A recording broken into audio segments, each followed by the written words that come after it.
Hi friends, அனைவருக்கும் வணக்கம். இன்றைக்கி பார்த்திங்கன்னா பெரிய மிஷினில் நூல் எப்படி கோர்க்கிறது அப்படிங்கிறது தான் பார்க்க போகிறோம். நிறைய பேருக்கு இதில் புதுசாக மிஷின் வாங்கினாங்கன்னா அவங்களுக்குலாம் டவுட் இருக்கும். உங்கள் டவுட்லாம் கிளியர் பண்ணிக்கோங்க. முதல்ல ஊசியை மேலே போட்டுக்கோங்க. போட்டுட்டு மேலே உள்ள ஹோல்லேருந்து அப்படியே எடுத்துகிட்டு வரணும். எடுத்துகிட்டு இதில் ஒரு 3 ஹோல் இருக்குது பாருங்கள்.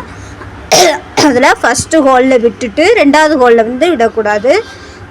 அப்படியே எடுத்துகிட்டு பின்னாடியே கொண்டு 3வது ஹோலில் விட்டுக்கோங்க. விட்டுட்டு அப்படியே கீழே ஒரு 2 ஹோல் இருக்கும் சின்னதாக. ஒவ்வொரு மிஷினுக்கு ஒவ்வொரு மாதிரி இருக்கும்.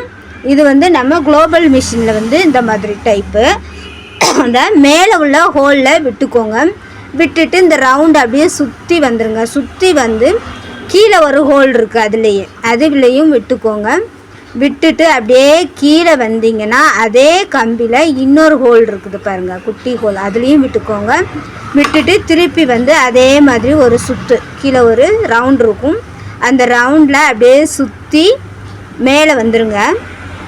சுற்றிட்டு கீழே ஒரு கம்பி இருக்கும் பாருங்கள், அந்த கம்பி உள்ளார விட்டு அதுக்கப்புறம் மேலே ஒரு கம்பி இருக்குது, அந்த கம்பிலையும் விட்டுக்கணும்.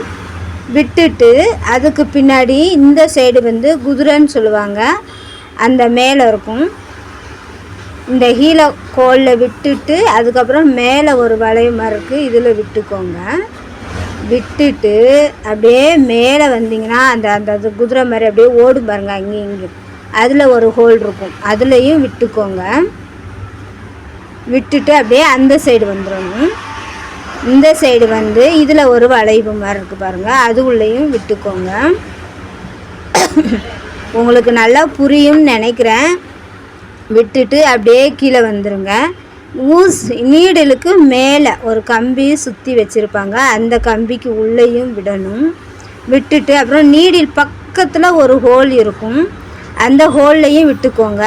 விட்டுட்டிங்கன்னா இப்போ நீங்கள் நூல் கோர்த்து தைக்க ஆரம்பிச்சு